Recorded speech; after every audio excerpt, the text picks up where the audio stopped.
पानी पिलाया नहीं, बाद अमृत पिलाने से क्या फायदा।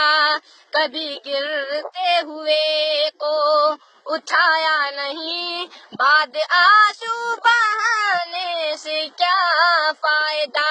मैं तो मंदिर गया पूजा आरती की, पूजा करते हुए ये ख्याल आ गया।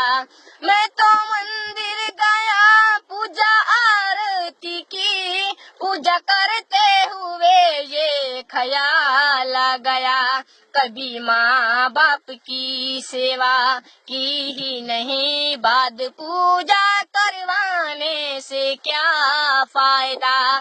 कभी प्यासे को पानी पिलाया नहीं, बाद अमृत पिलाने से क्या फायदा। माता पिता के चरणों में चारों धाम है, आजा आजा यही मुक्ति का दान है। माता पिता के चरणों में चारों धाम है, आजा आजा यही मुक्ति का दान है। कभी माँ बाप की सेवा की ही नहीं, बाद पूजा करवाने से क्या फायदा। कभी प्यासे को पानी पिलाया नहीं, बाद अमृत पिलाने से क्या फायदा।